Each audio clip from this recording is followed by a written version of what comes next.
welcome to our inspection training. Today we'll go over the 4 steps to inspect any item on our buy counter. We'll talk about each one and what to look for on some of our most popular items that sellers bring in. The 4 steps are 1. Style check, 2. Hardware and details, 3. Seams, and 4. Fabric and materials.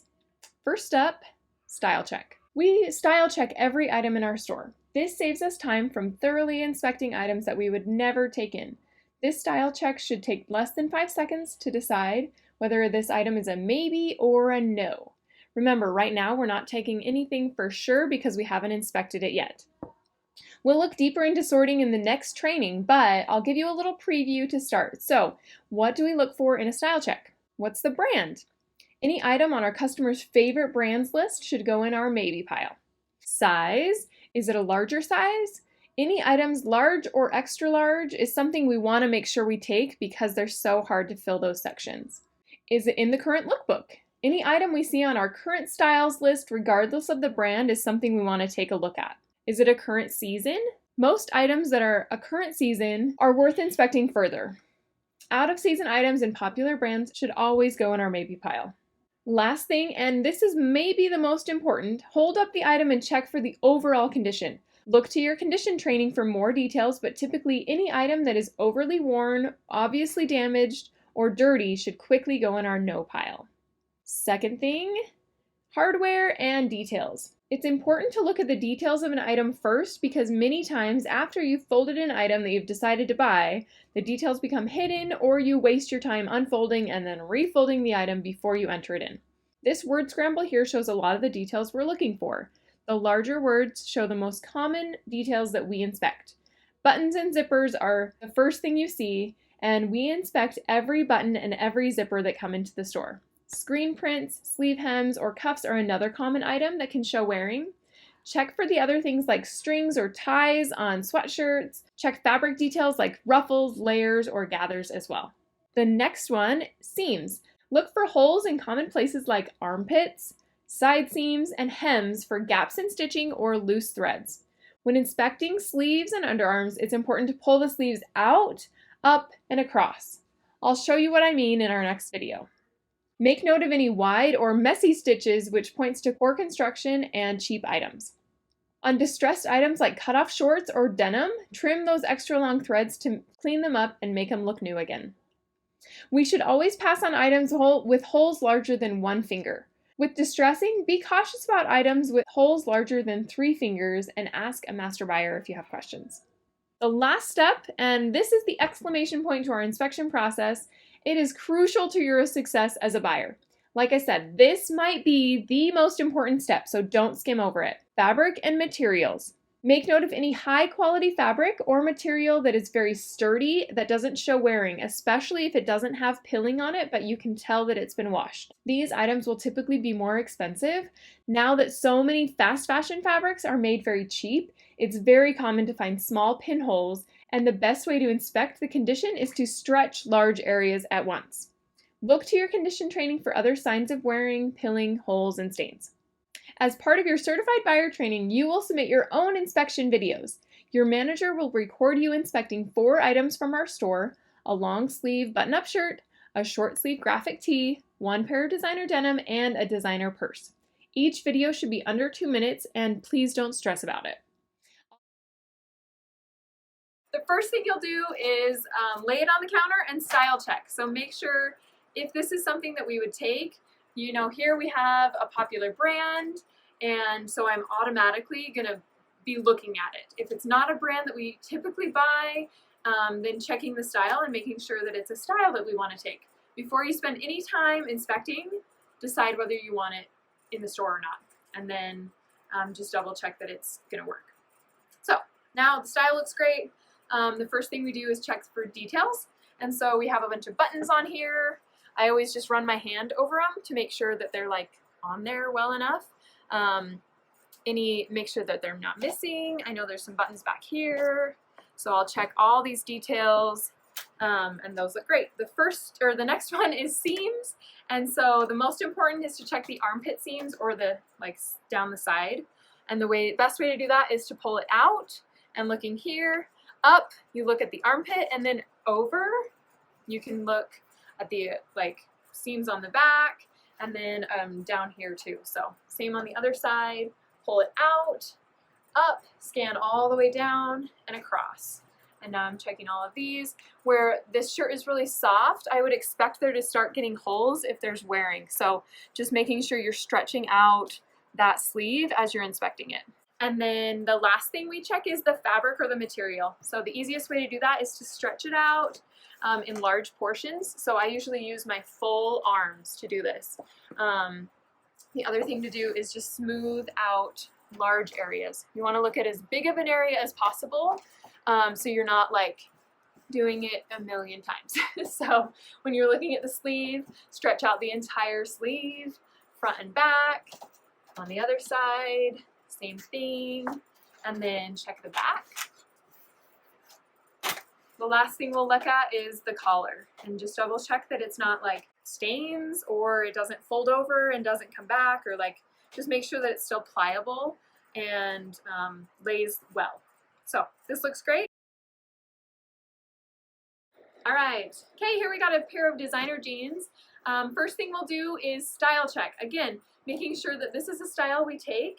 So, you know, this is a brand that's really popular in our store. This style looks really good, but if it's maybe an off-brand that's not super popular or not a designer jean and like a bootcut style for right now, then it could be something that we pass on even before inspecting. So style check first and then dive into the next thing, which would be details. So we've got, I always check the button and zipper, zip it all the way down and make sure that it doesn't like fall off, or that the teeth aren't broken. Zip it all the way up. If you have a hard time zipping it up or getting it all the way up, or if the button is really hard to button, then it might be a reason to pass on something, you know, these jeans.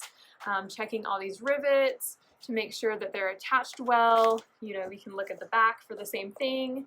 These have, and just tug on them a little bit. Check the pockets. Check this tag to make sure it's in good condition. And then check inside. I always start inside and work my way outside.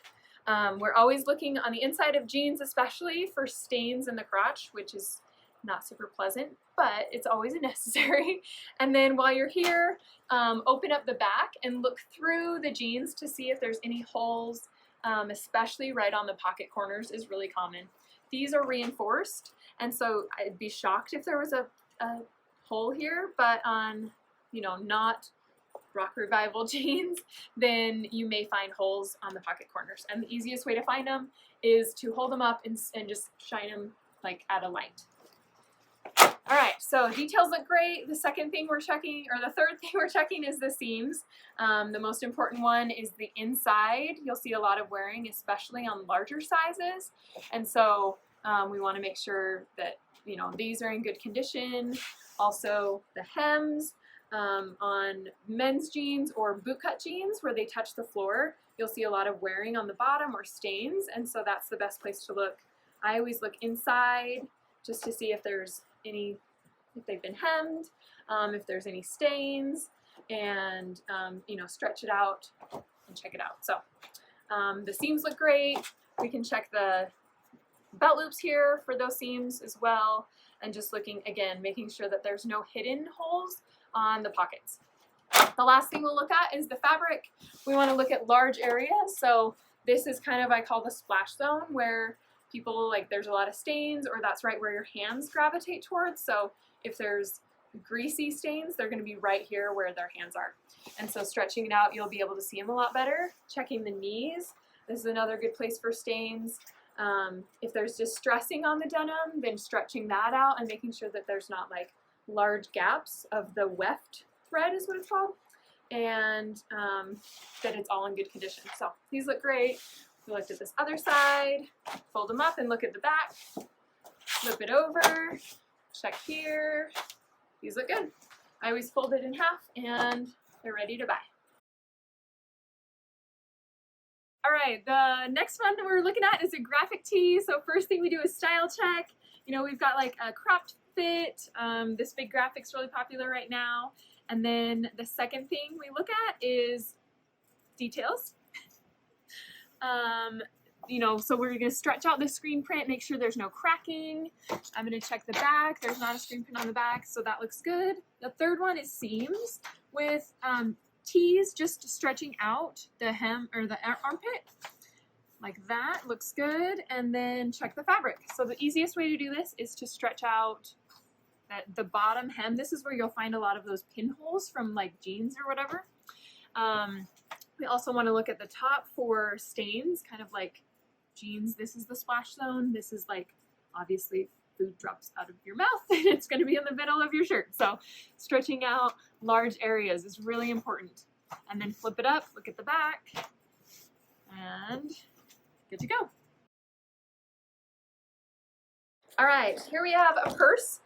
This one's a pretty standard, like has straps, a bunch of zippers. So I'm going to show you how to inspect a purse. The first thing we look at is details, zippers, pockets, studs, that kind of thing. So we've got just anything you can look at. Make sure it's not damaged. I always like pull on things. If there's pockets, double check there's nothing inside. Here's a zipper on the outside. Make sure it zips all the way. I'm also looking for the quality. So this one has a plastic zipper on the inside, which is pretty typical, but it has an actual pull instead of like a really small plastic pull. So you can tell that this is like a little bit higher end. It's brand new, so there shouldn't be anything in here, but for a purse that does have some wearing, then I shake it out over the trash can to make sure there's no like grimy little dust stuff in there. And then again, make sure you check all the pockets. I usually zip up all the inside stuff, and then you can zip up the outside. The other thing to look for is, so we checked all the details. The second is the seams. So now I'm looking at all the edges. I look at the bottom. If it has little feet on them, just take note of how worn they are, or if they're torn or missing. With straps, they're a little bit like a tank top. So when you're laying it down, making sure that the straps are in good condition is really important. And then the general fabric is the last thing that we check. So this one has a little bit of like white stuff on it for some reason. But everything else looks really good on the inside and outside. So I would totally take this. We got a bonus item here. You won't need to submit an inspection video for these sneakers, but I wanted to show you, just because shoes spend most of their life on the floor, and so training your eye to look for condition versus cleanliness is really important. So style check. Obviously Nike is one of the most popular brands, so this is one we want to look at. The first thing to check is the size and making sure that they're both the same size. You got 2/8, that's great. The second one would be looking at the seams. So I always check the uppers, midsole, and bottom is the three aspects of shoes. So the uppers, we're looking at the laces. If there's any damage to the laces, that could be a reason to pass. If there's any damage to these holes, also could be a reason to pass. They look pretty good. You can see it's a little like smushed, which is fine. They're a tennis shoe. To check the midsole, we want to make sure that the fabric is attached. So the easiest way to do that is either fold it or pull on the fabric. Again, if you have shoes that are splitting here, they may be either really cheap or just worn out. And the last thing to look at is the bottoms. So, these are a little worn. You can see the tread is almost gone here, but on the back it looks okay. It's pretty worn right here. So these would just be one we may price down, since the rest of them look like they're in good condition. We also want to check the logos. I know with shoes, logos are a big thing. So you can see the logo's a little faded, but I mean, they're black and white Nikes. This is a staple in just about everybody's closet, so it's something we would definitely take.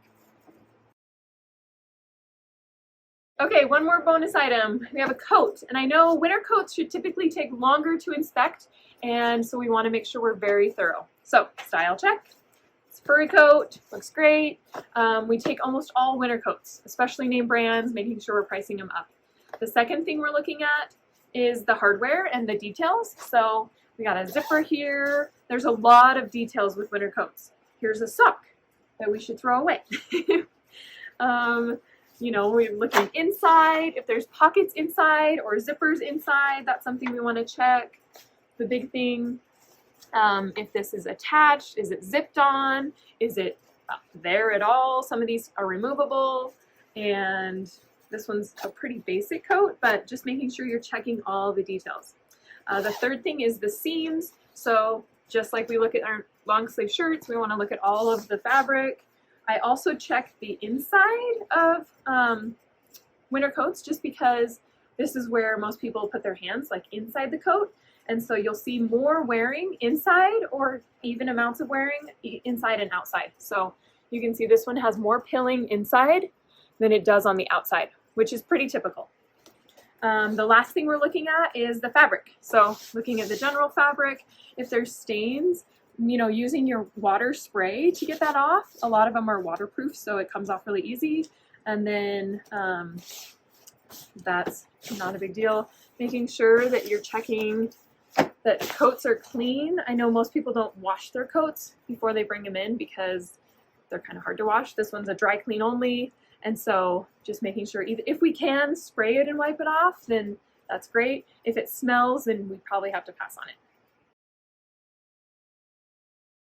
Okay, your turn. Your inspection video is the last thing you'll do before you're officially certified as a buyer. Talk to your manager when you feel ready to record your video. They may ask you to record your inspection video before you're 100% ready, and that's okay too. A big part of this process is being aware of the way you inspect, so preparing for this recorded video will help you become a better certified buyer.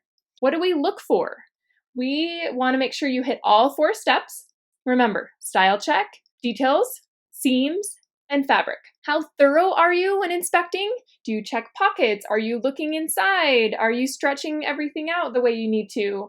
Are you efficient with the way you inspect each item? Is there a flow to the way you inspect? There's some things that you can combine. Looking at fabric on one side and details on the other, instead of doing these 4 steps in order, sometimes you can combine them and save time. If you have to resubmit your video, that's okay. Remember, this is a continuous learning process, and there's no single track for every buyer. There's a lot of information with becoming a certified buyer, and you may have other strengths that we just can't see in these few videos.